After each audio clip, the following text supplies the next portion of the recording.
السلام عليكم ورحمة الله وبركاته. اللهم صل وسلم وبارك على نبينا محمد وعلى آله وأصحابه أجمعين.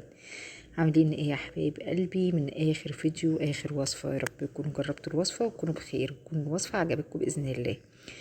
النهاردة إن شاء الله معانا كده كوسة محشي او كوسه محشيه.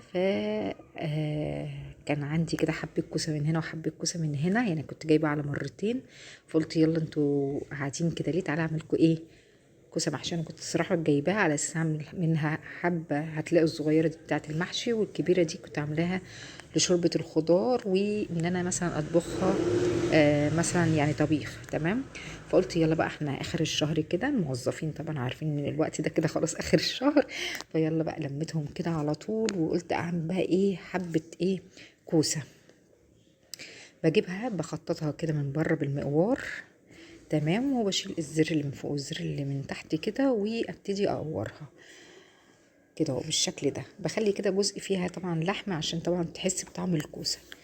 إيه، طبعا قلت ايه، اجيب حبه خضره كده واجيب حبه رز ونعمل احلى محشي كوسه ان شاء الله النهارده.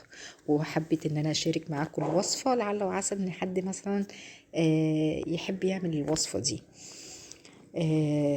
طبعا في ناس كتيرة يعني بتستصعب تقوير الكوسة، بتبقى صعبة عليها، ولكنها يعني هي سهلة ان شاء الله.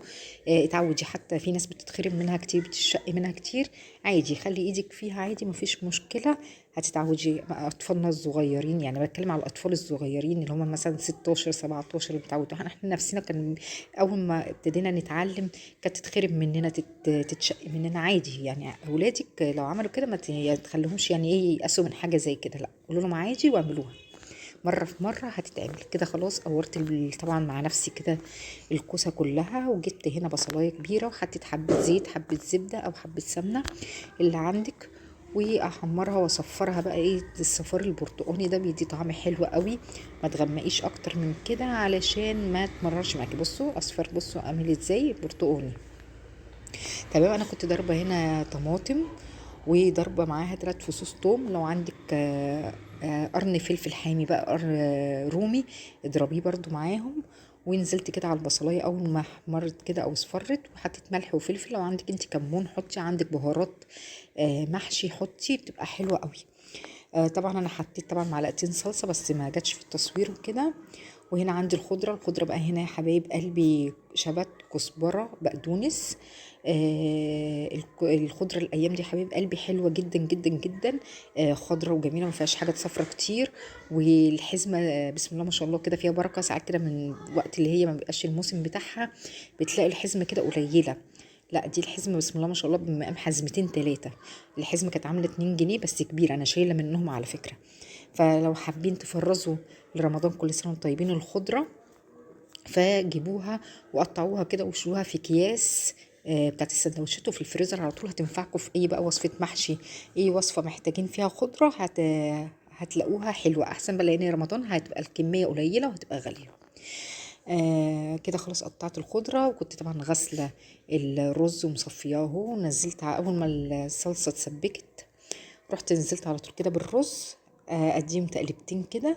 وطبعا انا مقطعه الخضره معاكم، هنزل طبعا ايه بالخضره، او ما هنزل بالخضره على الصلصه والرز.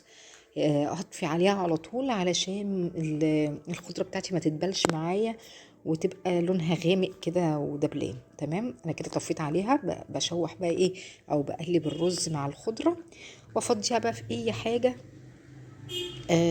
طبق كبير يعني عشان تبرد معايا بسرعه. تمام. الحله بقى اللي انا عامله فيها التسبيكه دي ما بغسلهاش، لا بفضيها كده، وبفضي اللي فيها في طبق كبير، يعني الخلطه بتاعت المحشي. وبجيب كده بصلايه كبيره او بصلتين وبقطعهم كده حلقات عريضه، علشان تديني طعم حلو، وتديني برضو ان هي تحملي الكوسه بتاعتي ان هي تتلزق في الحله.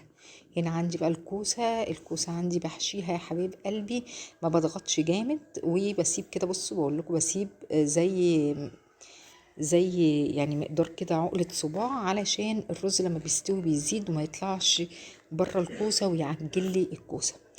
ارص بقى كمية الكوسة بتاعتي في الحلة. تمام يا حبيب قلبي. وطبعا ما عنديش شوربه، احنا متفقين ان احنا اخر الشهر، فمعلش ممكن نستعمل فصين ماجي كده وميه بتغلي وخلاص. والله العظيم كانت زي العسل، جربيها. اعملي انت بالشوربه، لو عندك شوربه، عندك شوربه لحمه، عندك شوربه فراخ.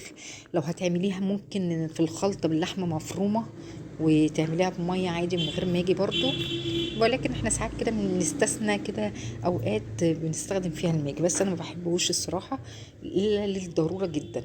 كده بحاول بقى ان انا اساوي المحشي بتاعي او الكوسه بتاعتي علشان يبقى كله سوا بعضه، وبحط الميه الا صف واحد، يعني الصف اللي فوق ده ما يبقاش طايله الميه يعني. تمام، بخليها بتغلي، واول ما تشرب ميتها الا حاجات بسيطه بوطي عليها النار. وادي منظر بقى الكوسه، طعم وريحه جميله جدا، وقضت النهارده واكلنا محشي. جربوها مش هتندموا. مع السلامه.